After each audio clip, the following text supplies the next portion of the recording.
Hello guys, perkenalkan saya Heru Apriandi, NIM D1A021157 dari Fakultas Hukum jurusan Ilmu Hukum.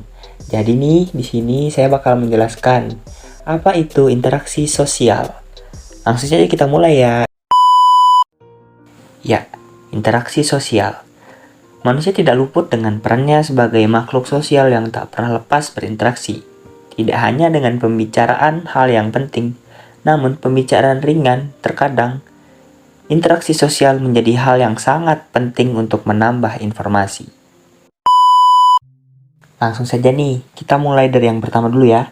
Pengertian interaksi sosial.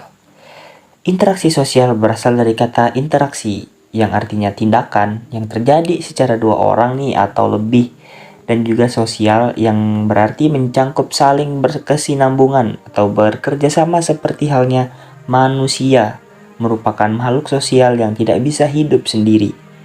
Jadi singkatnya, interaksi sosial merupakan hubungan timbal balik nih antara individu maupun kelompok untuk menjalin hubungan pertemanan, diskusi, kerjasama yang ditetapkan dalam kehidupan masyarakat.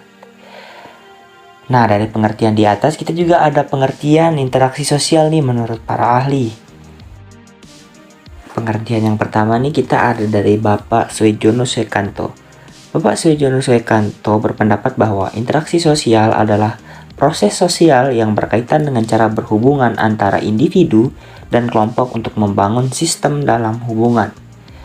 Nah, dari Bapak Walgito juga berpendapat bahwa adanya hubungan timbal balik dalam interaksi sosial dapat memberikan pengaruh terhadap individu atau kelompok lain. Interaksi sosial juga berpengaruh terhadap kelompok dengan kelompok lain yang saling berhubungan. Nah, dari penjelasan di atas, udah jelaskan interaksi sosial itu seperti apa.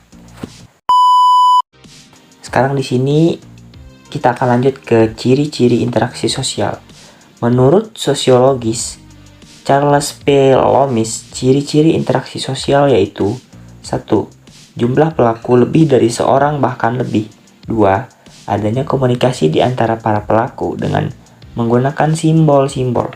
Yang ketiga, adanya tujuan-tujuan tertentu terlepas dari sama atau tidak sama dengan yang diperkirakan oleh para pengamat. Lanjut nih. Sekarang kita akan membahas syarat interaksi sosial. Sebagai manusia tidak lepas dengan interaksi dalam kegiatan sehari-hari, karena sudah pasti manusia akan membutuhkan seseorang untuk saling bertahan hidup. Namun agar lebih jelas, dalam interaksi sosial ada dua syarat nih yang akan terjadinya interaksi sosial. Yang pertama, kita ada kontak sosial.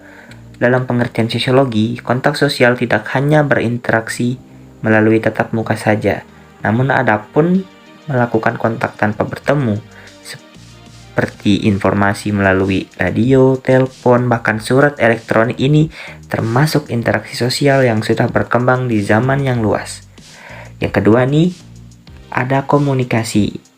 Nah, sudah jelas nih, dalam interaksi sosial, komunikasi merupakan hal yang sangat penting dengan maksud adanya saling mengungkapkan perilaku, entah itu dalam berbicara, sikap, bahkan gestur yang menyampaikan pesan.